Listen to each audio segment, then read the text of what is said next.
مغفرة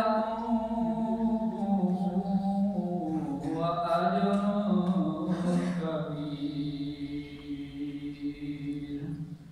قال الله تبارك وتعالى في مقام آخر في شأن حبيبه مخبرا وآمرا: إن الله وملائكته يصلون على النبي يا أيها الذين آمنوا صلوا عليه وسلموا تسليما. الصلاة والسلام عليك يا رسول الله وعلى آلك وأصحابك يا حبيب الله. سرور کہوں کہ مالک و مولا کہوں تجھے، یا رسول اللہ یا حبیب اللہ. سرور کہوں کہ مالک و مولا کہوں تجھے، باغ خلیل کا گلے زیبا کہوں تجھے. تیرے تو وصف عیب تنہائی سے ہیں بری، یا رسول اللہ.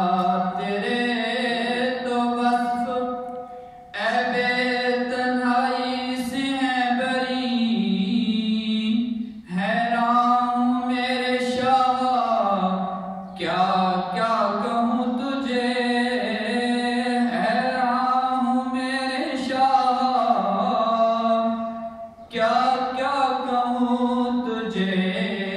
لیکن رضا نے ختم سخن اس پہ کر دیا، لیکن رضا نے ختم سخن اس پہ کر دیا.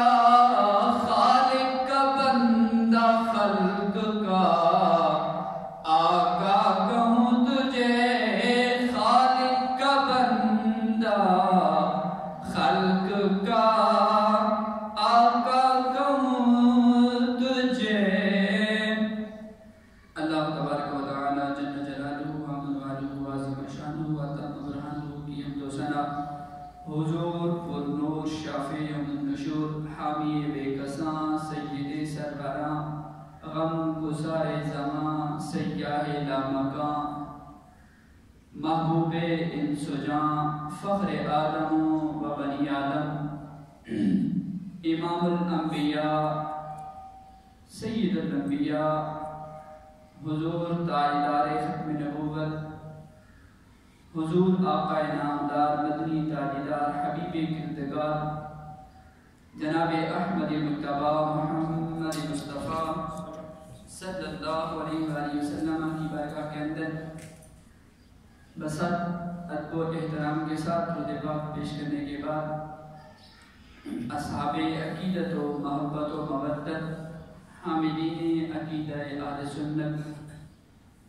محتشم و مکرم سامعین احترام، آپ کے سامنے قرآن مجید فرقان حمید سے کچھ آیات کریمہ پڑھی. دعا ہے خالق کائنات مجھ ناچیز کی زبان پہ کلمہ حق جاری فرما کر سنا کر ہم سب کو عمل کرنے کی توفیق عطا فرمائے.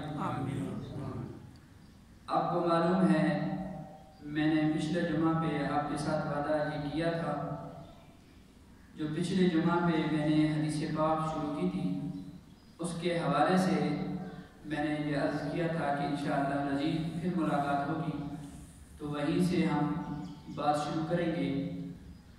آج اسی اپنے وعدہ کو پورا کرنے کی غرض سے آپ کے سامنے اسی حدیث پاک سے کچھ باتیں عرض کر کے پھر آخر میں کل آنے والی بابرکت رات جسے ہم کہتے ہیں شب برات، اس کے حوالے سے چند معلومات گوش گزار کروں گا. اللہ ہم سب کو عمل کر کے دارین کی عزت نصیب کرے۔ جو پچھلی جمعہ پہ حدیث پاک پیش کی جا رہی تھی اس کے اندر نبی علیہ السلام کے فرمان کے مطابق 3 اشخاص کے بارے میں نے عرض کر دیا تھا کہ 3 اشخاص جو اللہ رب العالمین قیامت کے دن انہیں اپنے عرش کا سایہ نصیب فرمائے گا۔ ان میں سے پہلا شخص وہ ہوگا جو امام عادل ہوگا، اور دوسرا وہ شخص ہوگا جس جوان نے اپنی جوانی اللہ کی عبادت میں گزاری، اور تیسرا وہ بندہ ہوگا جس کا دل مسجد کے ساتھ لٹکا رہتا ہے، جس کا دل مسجد کے ساتھ جڑا رہتا ہے۔ یہ تھی پچھلے جمعہ پر گفتگو، آج اگلی سنی حدیث پاک کے اندر چوتھا وہ شخص جس کے بارے میں نبی علیہ السلام نے فرمایا کہ اللہ رب العالمین اس شخص کو قیامت کے دن اپنے عرش کا سایہ نصیب فرمائے گا۔ وہ کون ہوگا؟ وَرَجُلَانِ تَحَابَّا فِي اللَّهِ اجْتَمَعَا عَلَيْهِ وَتَفَرَّقَا عَلَيْهِ۔ نبی علیہ السلام فرماتے ہیں وہ 2 بندے جو آپس میں ملے تھے تو اللہ کی رضا کی خاطر آپس سے جدا ہوئے تو پھر بھی اللہ کی رضا کی خاطر، یعنی ان کا آپس میں جو تعلق تھا وہ اس بیس پہ نہیں تھا، اس بنیاد پہ نہیں تھا کہ یہ میرا رشتہ دار ہے، اس مقصد کے لیے نہیں تھا کہ یہ تو میرا خونی رشتہ دار ہے، اس کے لیے نہیں تھا یہ میرا پڑوسی ہے، اس کے لیے نہیں تھا یہ میرے خاندان کا بندہ ہے، اس کے لیے نہیں تھا کہ یہ میرا باس ہے، میں اس کے نیچے کام کرتا ہوں، اس لیے تھا کہ یہ اللہ کا نیک بندہ ہے، جتنی دیر میں اس کے پاس رہوں گا اللہ کا ذکر کرتا ہوں، یہ اللہ کا مقبول بندہ ہے، یہ اللہ کا نیک بندہ ہے۔ اس لیے نبی علیہ السلام کا فرمان دوسرے مقام پر موجود ہے۔ نبی علیہ السلام نے فرمایا کامل ایمان والا وہ ہے البغض للہ، الحب للہ والبغض للہ، جس کی محبت بھی اللہ کی رضا کی خاطر ہو اور جس کا بغض، جس کی عناد، جس کا کینہ، جس کے ساتھ دشمنی وہ بھی اللہ کی رضا کی خاطر۔ آج ہم جو ہے وہ خاندان کی بنیاد پر تو محبتیں استوار کرتے ہیں، لیکن ہم اللہ کی رضا کی خاطر محبتیں بہت کم استعمال کرتے ہیں۔ ہمیں چاہیے یہ کہ ہم اللہ کی رضا کی خاطر دوسرے کے ساتھ تعلق بنائیں۔ میں تو یہاں اس حدیث پاک کو پیش کرتے ہوئے یہ عرض کرتا ہوں، آپ محلے میں دیکھیں کہ جو دکاندار اپنی نماز 5 وقت کی پڑھتا ہے، اگرچہ وہ کچھ روپیہ 2 روپیہ سودا زیادہ بھی جو ہے وہ مہنگا بھی دیتا ہے بھی آپ سے وہ کوسوں دور، لیکن پھر بھی آپ کو چاہیے کہ آپ اس دکاندار سے سودا خریدیں جو 5 وقت کا نمازی بھی ہو اور وہ اس کی زبان پہ درود پاک بھی جاری رہتا ہو۔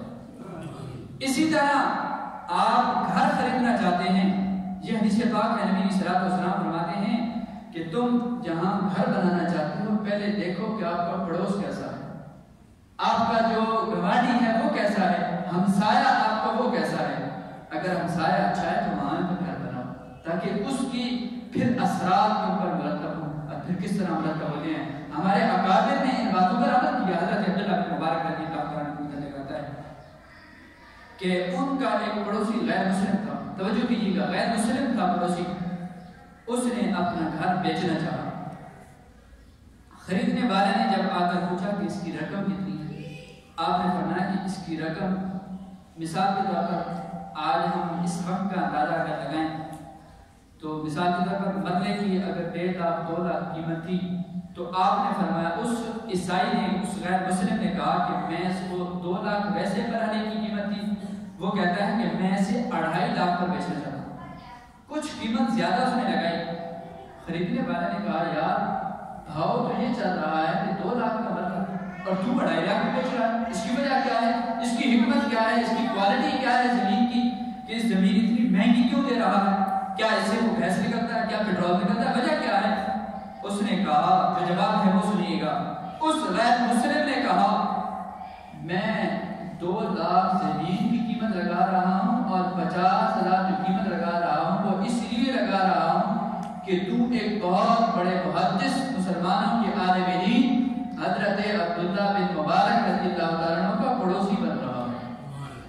یار ہمارے اکابر سے غیر مسلم اتنے متاثر ہوں اور ہم سے اپنا پڑوسی تو دور، پڑوسی تو درکنار محلے کا بندہ تو درکنار، آج ہم سے ہمارا بھائی بھی اسی بات پہ ناراض ہے، تو ہم کون سے مسلمان ہیں؟ پھر ہمارے علماء فرماتے ہیں کہ مسلمانی یہ نہیں ہے کہ بندہ 5 وقت نمازیں پڑھے، سجدے لمبے لمبے کرے، تسبیحاں بڑی پڑھے، تو پھر اس تسبیح کا اس نماز کا کوئی فائدہ نہیں جو تم مصلی پہ چھوڑ کر چلے جاؤ، تو تم مسجد میں نماز کو چھوڑ کر چلے جاتے ہو، اس مسجد کا اس نماز کا کوئی فائدہ نہیں، بلکہ نماز جب تم باہر جا رہے ہو، بازار کے اندر ہو، اس وقت تمہاری نگاہوں سے، اس وقت تمہاری چال چلن سے تمہاری نماز نظر آ رہی ہو، جب تم دکان کے پٹے پر بیٹھے ہو اس وقت بھی نماز کے اثرات نظر آ رہے ہو، جس وقت تم گاڑی چلا رہے ہو اس وقت بھی تمہاری تسبیح کے جو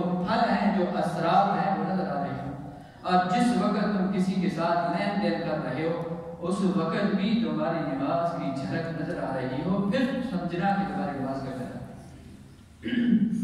تو نبی علیہ الصلوۃ والسلام نے فرمایا وہ 2 بندے جو آپس میں محبت بھی اللہ کی رضا کی خاطر کرتے ہیں، اگر آپس میں دشمنی کرتے ہیں تو وہ بھی اللہ کی رضا کی خاطر، قیامت کے دن ان 2 شخصوں کو بھی اللہ اپنے عرش کا سایہ نصیب فرمائے۔ پھر سنیے 5واں وہ شخص، نبی علیہ الصلوۃ والسلام فرماتے ہیں وَرَجُلٌ تَصَدَّقَ بِصَدَقَةٍ فَأَخْفَاهَا عَنْ يَمِينِهِ لَا تَعْلَمُ شِمَالُهَا، اور قال نبی صلی اللہ علیہ وسلم، نبی علیہ الصلوۃ والسلام نے فرمایا کہ وہ بندہ جو صدقہ کرے، اس طرح صدقہ کرے کہ دایاں ہاتھ سے صدقہ کرے، اس کے بائیں ہاتھ کو علم نہ ہو کہ میں نے کیا صدقہ کیا، اتنا چھپا کر صدقہ کرے، اتنا جو ہے وہ اپنے آپ کو مٹھا کر صدقہ کرے، تو پھر اس کے بارے میں نبی علیہ الصلوۃ والسلام فرماتے ہیں اگر اتنا چھپا کر صدقہ کرتا ہے تو اللہ اسے بھی قیامت کے دن اپنے عرش کا سایہ نصیب کرے۔ آج تو مسئلہ یہ ہے، آج تو غریب کی غربت کا جنازہ نکالا جاتا ہے، آج تو غریب رمضان شریف آ رہا ہے، زکوٰۃ لینے کے لیے امیر کے دروازے پہ کھڑا رہتا ہے، کئی گھنٹے انتظار کرتا رہتا ہے، پھر کچھ گھنٹے گزرنے کے بعد ملک صاحب کی طرف سے پیغام کیا آتا ہے جناب ابھی ملک صاحب تو ناشتہ کر کے وہ تو دوسرے دروازے سے کہیں چلے گئے ہیں، تم کل آ رہے ہیں۔ آج تو غریب کی غربت کا جنازہ نکالا جاتا ہے کہ غریب کو 1 تھیلا آٹے کا دیا جاتا ہے اور اس کی پھر تصویریں بنا کر سوشل میڈیا پہ، الیکٹرانک پرنٹ میڈیا پہ وائرل کی جاتی ہیں اور بتایا لوگوں کو یہ جاتا ہے کہ ہم جناب بڑے غریب کو غربت کر رہے ہیں، ہم تو غریبوں کی بڑی مدد کرتے ہیں۔ صاحب قرآن یہ کہتا ہے کلا بلا تکرموا الیتیم، تم نے اگر یتیم کو کچھ دیا نہیں تو کیا یتیم کی تو عزت بھی کرنا نہیں چاہتے؟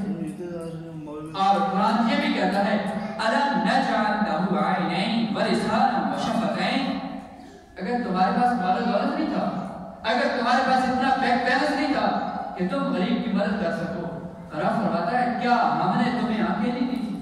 وَلِسَانًا وَشَفَتَيْن، کیا ہم نے تمہیں زبان نہیں دی تھی؟ کیا ہم نے تمہیں 2 ہونٹ نہیں دیے تھے؟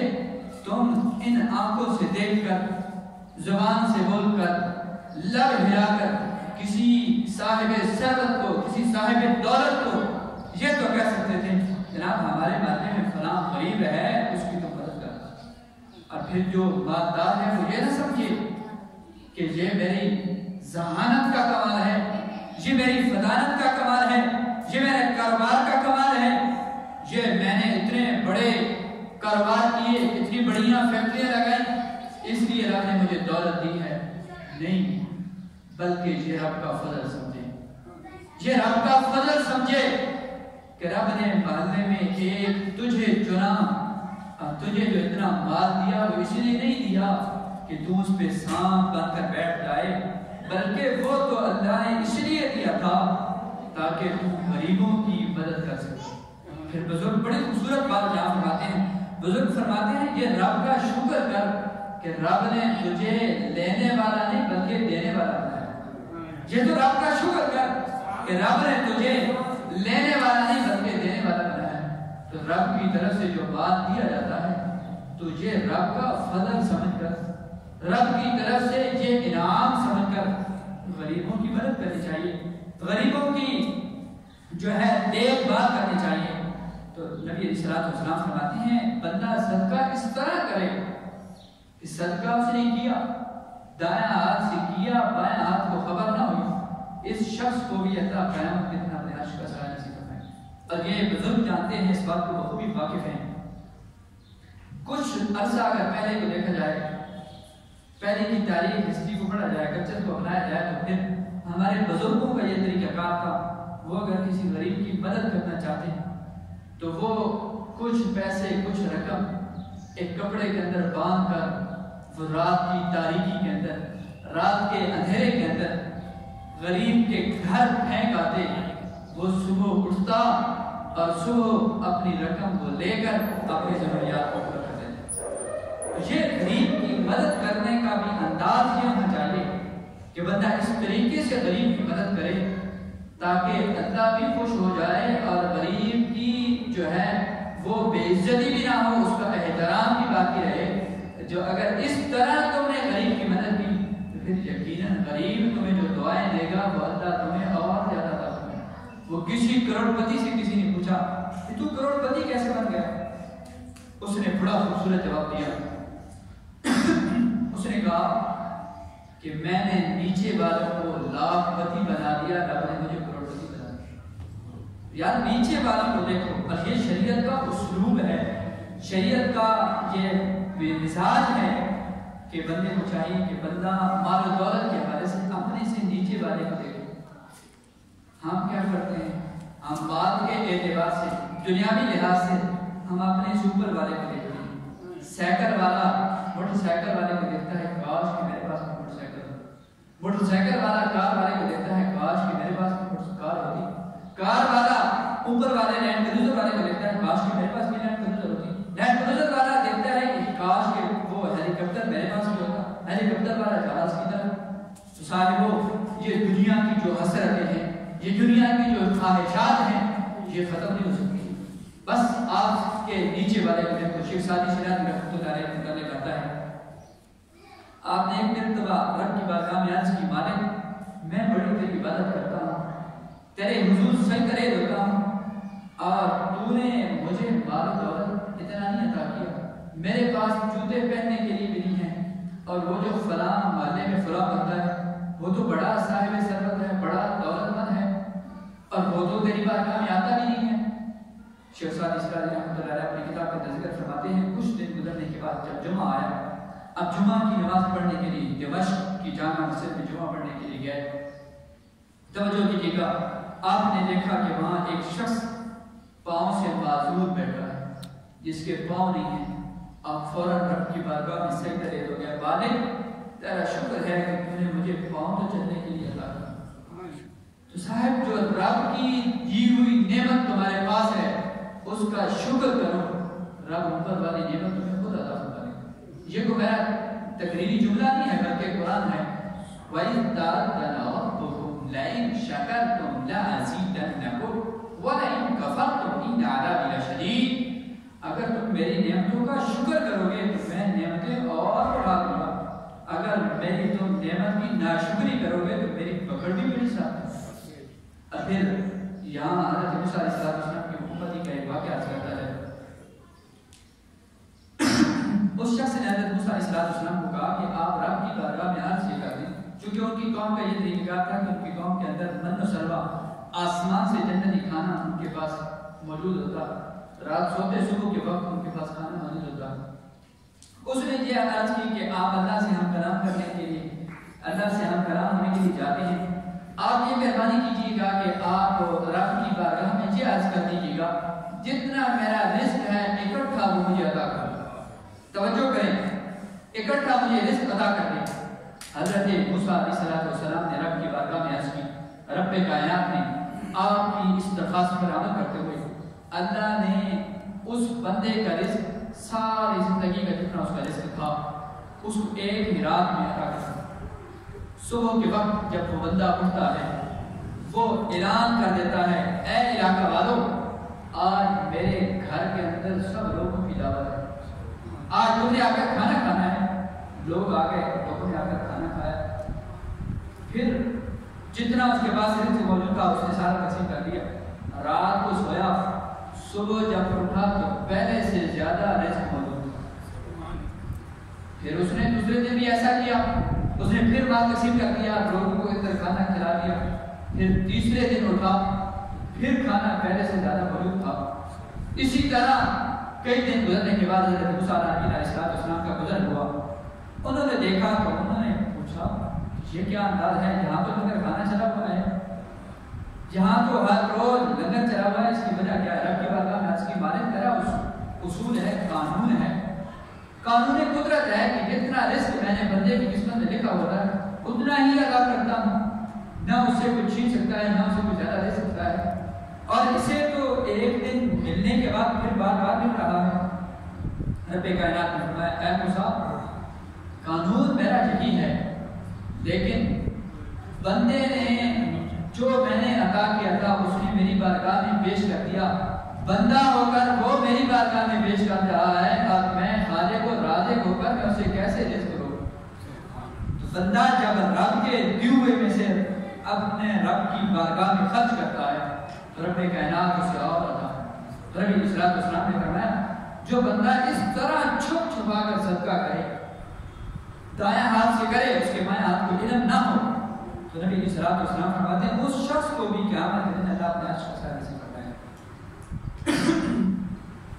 اور سنیے آگے، چھٹا وہ بندہ وَرَجُلٌ ذَكَرَ اللَّهَ خَالِيًا فَفَاضَتْ عَيْنَاهُ۔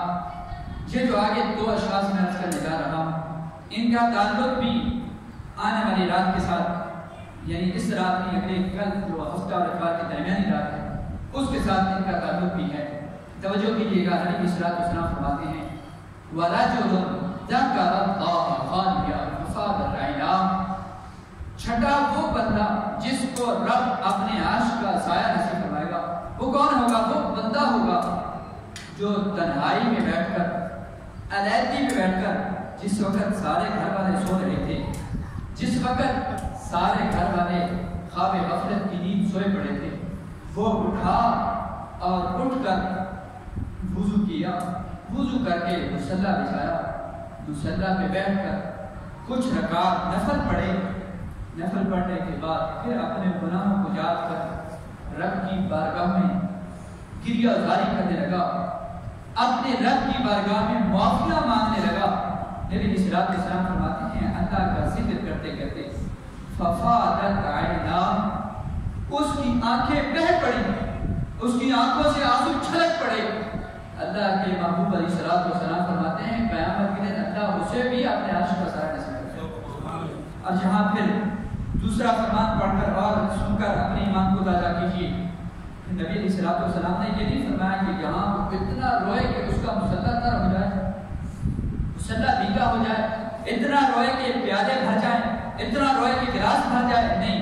نبی علیہ السلام کا دوسری مقام پر فرمان ہے، نبی علیہ السلام فرماتے ہیں اللہ کے خوف سے بندہ روئے، اس کی آنکھ سے ایک آنسو اگرچہ مکھی کے پر کے برابر ہی کیوں نہ ہو، زمین پر بار میں گرتا ہے، اللہ اس کے گناہوں کو پہلے معاف کرتا ہے۔ اور پھر ایک اور فرمان بھی سنیے، نبی علیہ السلام فرماتے ہیں قیامت کے دن ہوگا رب کی بارگاہ میں ہماری آنکھوں کے باروں میں سے ایک بار جو خوف خدا کے وقت، جو اللہ کے ڈر سے تمہاری آنکھوں کے اندر اتنا آنسو نہ آیا کہ زمین پر گرتا، اتنا آنسو نہ آیا کہ اس سے جو ہے تمہارے رخسار پر گرتا، بس اتنا ہوا رب کے خوف سے تمہارے آنکھ کے بالوں میں سے ایک بال کی جڑ بھیگی ہو گئی، وہ بھیگی ہو گئی، وہ بال بھی قیامت کے رب کی بارگاہ میں عرض کرے گا مالک یا مجھے اس آنکھ سے نکال دے یا اس آنکھ کو جنت عطا کر دے۔ نبی علیہ السلام فرماتے ہیں رب اس بات کی اس بات کو منظور کر کے اس بندے کو اللہ بخشش کا سرٹیفکیٹ عطا فرمائے۔ تو پھر کیوں نہ ہم، یہ آسان سا سودا ہے، آنے والی کل کی رات بڑی بابرکت رات ہے، اس رات میں، اور اسے کہا بھی شب برات کہا جاتا ہے، گناہوں سے چھٹکارے والی رات ہے، تو بھائیو اپنے مصلی پہ بچھا کر، اپنے گھر کے اندر، مسجد کے اندر مصلی بچھا کر اپنے گناہوں کو یاد کر کے اپنے رب کے حضور سجدہ رہے ہو، سجدے کے اندر رب سے معافی مانگو. ہو سکتا ہے تیرا میرا ایک آنسو ہماری بخشش کا سبب بن جائے. پھر نبی علیہ الصلوۃ والسلام کو فرمانے نشان ہے. نبی علیہ الصلوۃ والسلام فرماتے ہیں صاحبو رات کو اٹھ کر قرآن پڑھا کرو، قرآن پڑھتے ہوئے رویا کرو. اگر تمہیں پھر نبی علیہ الصلوۃ والسلام کو فرمانے نشان آگے موجود ہے. نبی علیہ الصلوۃ والسلام نے بتایا قرآن پڑھ کر پڑھا کرو اور قرآن پڑھتے ہوئے رویا کرو. اگر تمہیں رونا نہ ہے تو رونے والی شکل بنایا کرو. یار ہم اتنے گناہ گار ہو گئے، اگر ہمیں رونا نہیں آتا تو ہم رونے والی شکل بھی نہیں بنا سکتے.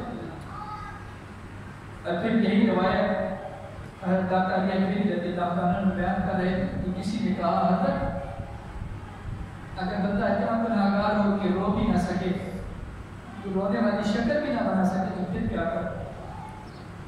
حضور داتا صاحب علیہ الرحمہ نے فرمایا تو پھر وہ اپنی قسمت پہ روئے.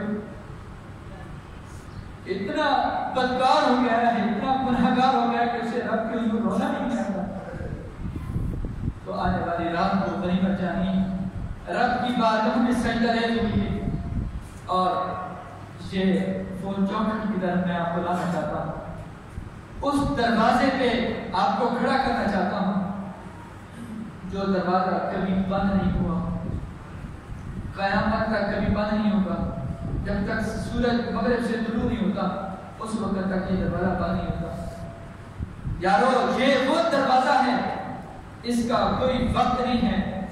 تم دن کے وقت آؤ، تم رات کے وقت آؤ، تم تنہا آؤ، تم اکیلے آؤ، لشکر کی شکل میں آؤ، جماعت کی صورت میں آؤ، جس صورت میں بھی آؤ، بس آنا تمہارا کام ہے، بخشنا میرے رب کریم کا کام. پھر رابعہ بصری علیہ الرحمہ کی متعلق آتا ہے کہ آپ کے گھر صبح کے وقت سحری کے وقت ایک چور آ گیا. آپ صبح کے وقت تہجد کی نماز پڑھنے کے لیے بیدار ہو چکی. اللہ ہم کو بھی تہجد کے نوافل کے وقت بیدار ہونا نصیب کر دے. بڑی سعادت کی بات ہوتی ہے، بڑی خوش بختی کی بات ہوتی ہے. تو آپ نے دیکھا کہ وہ چور جب آیا کچھ دیر دیکھنے کے بعد جب واپس جانے لگا تو آپ نے اسے دیکھ لیا چور کو. آپ نے کہا او صاحب میرے گھر آئے ہو اور خالی پلٹ کر جا رہے ہیں، خالی پلٹ کر نہ جاؤ بلکہ کچھ لے کر جاؤ. اس چور نے کہا اے رابعہ میں نے تو سنا تھا کہ تیرے دروازے پر بڑی صدقہ و خیرات ہوتی ہے، بڑے بڑے لوگ آ کر مٹر کھاتے ہیں، تیرا دسترخوان ہر وقت جاری رہتا ہے.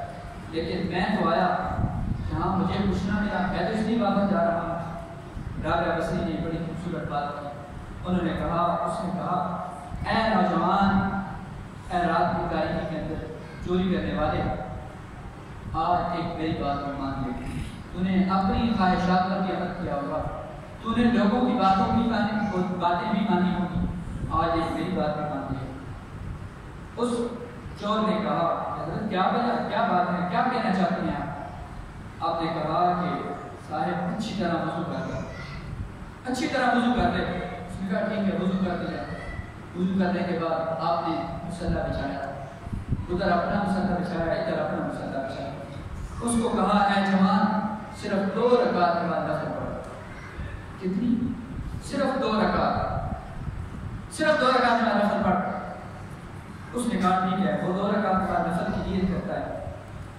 ادھر اس جوان کی نیت نفلوں کی نیت کی، ادھر رابعہ بصری کی رب کی بارگاہ میں عرض کرتی مالک چور تھا، ڈاکو تھا، میرے دروازے سے بھی خالی جا رہا تھا.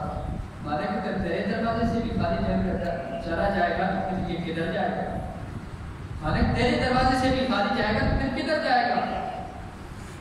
وہ جوان جب 2 رکعت نفل کی سلام کہتا ہے، پھر 2 رکعت نفل کی نیت کر دیتا ہے، پھر 4 رکعت مکمل کرنے کے بعد پھر 2 رکعت کی نیت کر دیتا ہے، پھر 6 رکعت نفل پڑھنے کے بعد پھر 8 رکعت کی نیت کر دیتا ہے. جب 8 رکعت نماز نفل پڑھ چکا، آگے کی نیت کرنے لگا. رابعہ بصری نے تلو پکڑ لیا. آپ نے کہا جوان میں نے تجھے 2 رکعت کا کہا تھا، تو نفل پڑھتے پہ پڑھتے جا رہا ہے. اس نے کہا بڑے دروازے پہ بھٹکا، بڑے دروازے کھٹکھٹائے، بڑے دروازوں پہ دستک دی، لیکن کہیں مزہ نہ آیا، کہیں سکون نہ آیا۔ جو دولت مجھے اس دروازے سے ملی ہے، میں تو یہی نیت کر چکا ہوں کہ ساری زندگی اسی دروازے پہ پڑا رہا۔ یارو رب کے دروازے پہ آ جاؤ، پھر رب تمہیں کہیں اور بھٹکنے نہیں دے گا، کہیں اور تمہیں جانے کی ضرورت نہیں پڑے گی۔ امیر المومنین خلیفہ دوم برحق حضرت عمر فاروق رضی اللہ عنہ نے کہا ہے، آپ کے پاس ایک جوان آ جاتا ہے، وہ عرض کرتا ہے حضرت مجھے نان نفقہ کی ضرورت ہے، مجھے لباس کی ضرورت ہے، جس طرح آج ہم بھی انہی پریشانی کے اندر مبتلا ہیں۔ وہ بھی آئے دن روز کوئی نہ کوئی پریشانی کا ذکر کر دیتا۔ ایک دن آپ جلال میں آگے، آپ نے فرمایا صاحب رب کا قرآن پڑھا کر، رب کا قرآن پڑھا کر۔ کچھ دن گزرنے کے بعد وہ نوجوان پھر آیا، راستے میں کہیں گزرتے ہوئے امیر المومنین حضرت عمر فاروق رضی اللہ عنہ کا گزر ہوا۔ جب گزر ہوا تو اس جوان پہ نظر پڑی، وہ جا رہا تھا۔ آپ نے کہا جوان کہیں مجھ سے ناراض ہو گیا ہے؟ میں نے اسے بڑے سخت جملہ تمہیں بڑے جلال کے اندر ایک جملہ کہہ دیا تھا، تو کہیں مجھ سے ناراض تو نہیں ہو گیا؟ آپ نے فرمایا، اس جوان نے کہا اے امیر المومنین میں تجھ سے ناراض نہیں ہوا، لیکن جب سے میں نے آپ کی بات کو پر عمل کیا ہے، رب نے مجھے آپ کے دروازے سے بے نیاز کر دیا۔ سبحان اللہ، مجھے رب نے آپ کے دروازے سے بے نیاز کر دیا ہے۔ یارو اپنے رب کے دروازے پہ آؤ، کسی اور دروازے پہ جانے کی ضرورت نہیں۔ یہ وہ در ہے جہاں سب کچھ ملتا ہے، ہر وقت ملتا ہے۔ جس وقت تم آؤ گے اس وقت تمہیں یہاں سے خیرات ملے گی، جس وقت تم آ کر سوال کرو گے اس وقت تمہارا سوال پورا کیا جائے گا۔ پھر نبی علیہ السلام کو فرمایا نشان سنیے، نبی علیہ السلام فرماتے ہیں قیامت کے دن ہوگا، اللہ ایک شخص کو کہے گا، اس کو نامہ اعمال تھما دیا جائے گا، اس کو کہے گا کہ اپنے گناہوں کی لسٹ کو پڑھ، اپنے گناہوں کی لسٹ کو پڑھ۔ وہ بندہ گناہوں کی لسٹ کو پڑھے گا، اس کے جو چھوٹے چھوٹے گناہ ہیں وہ پڑھے گا، بڑے گناہوں کو نہیں پڑھے گا، چھوٹے چھوٹے جو گناہ ہیں اس کو پڑھے گا۔ اب رب کا دریا رحمت جوش میں آ جائے گا، کسی وجہ سے رب اسے فرمائے گا اے بندے میں نے اس کے تمام گناہوں کو معاف کر کے نیکیوں کے اندر تبدیل کر دیا، نیکیوں کے اندر تبدیل کر دیا ہے۔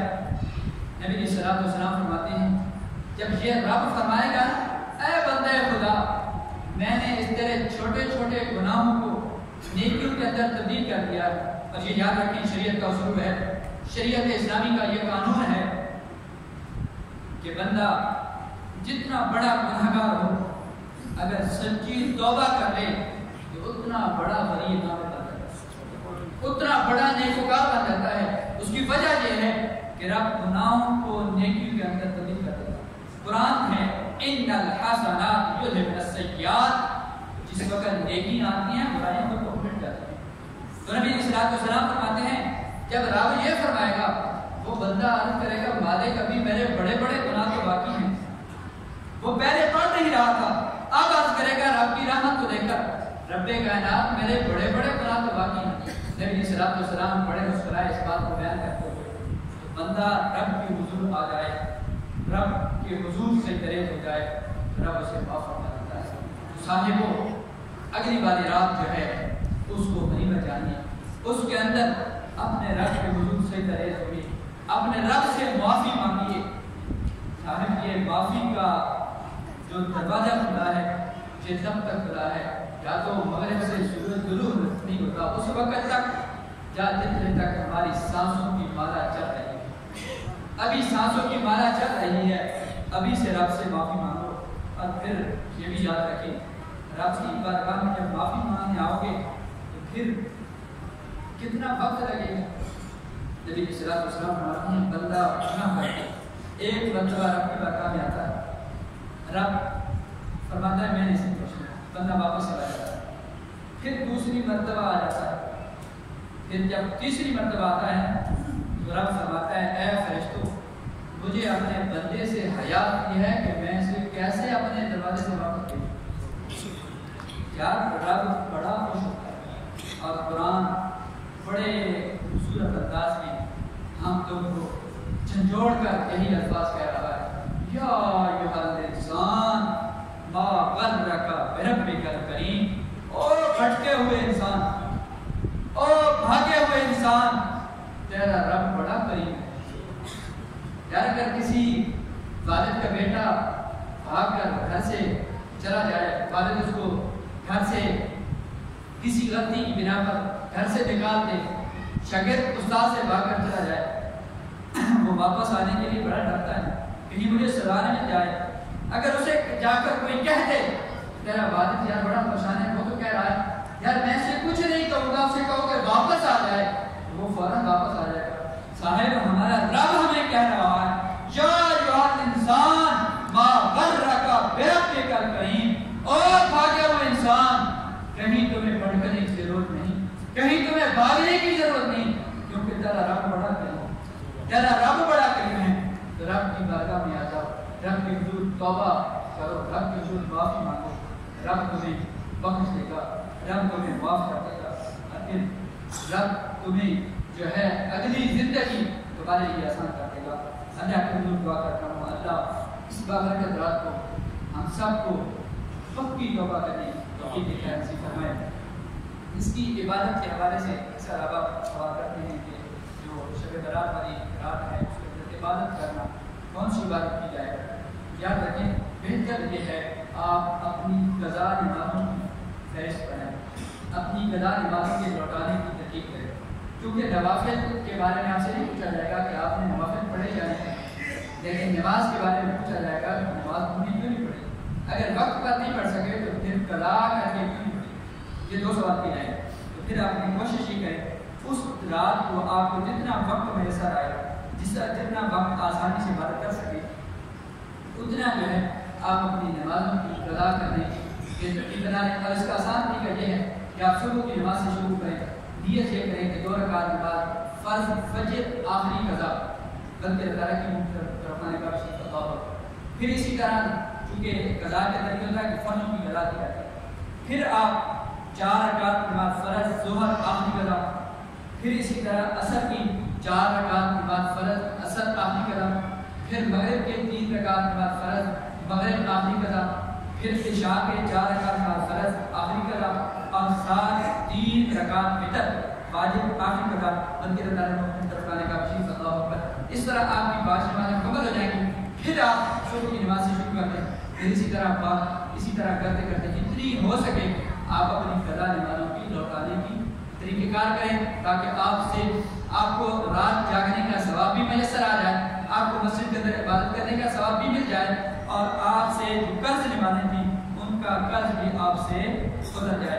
اور پھر جو روزے کا جہاں تک تعلق ہے پھر بڑا ثواب ہے۔ نبی صلی اللہ علیہ وسلم کے حدیث پاک حضرت ام المؤمنین حضرت عائشہ صدیقہ رضی اللہ تعالیٰ عنہا فرماتی ہیں سب سے زیادہ رمضان کے بعد نبی صلی اللہ علیہ وسلم شعبان کے روزہ رکھتے ہیں، اس کے اندر بڑا روزہ رکھنا بھی بڑا عبادت کا کام ہے، لیکن روزہ رکھتے وقت بھی اگر کسی بھائی کا رمضان شریف کا روزہ رہتا ہے اس سے چاہیے کہ وہ اپنے رمضان کے قضا روزے کی نیت کرے تاکہ اسے وہ قضا روزہ جو ہے وہ چھوٹ جائے۔ اسی طرح اپنے گھر عورتوں کے اندر یہ خصوص مسئلہ بتانا چاہیے، کیونکہ ان پر قضا روزے کافی ہوتے ہیں، ان کو کہنا چاہیے کہ آپ نفلی روزے رکھنے کے بجائے اپنے قضا روزوں کی ترکیب کرنی چاہیے، چونکہ وقت کے دامن میں اتنی وسعت جلدی کے اندر میں نے مسائل عرض کی، اگر کسی عزیز کو کسی ساتھی کو کسی بزرگ کو مسئلہ سمجھ نہ آیا بعد میں فقہ حل ہے، بات پوچھ سکتا ہے، اللہ مجھے بھی آپ کو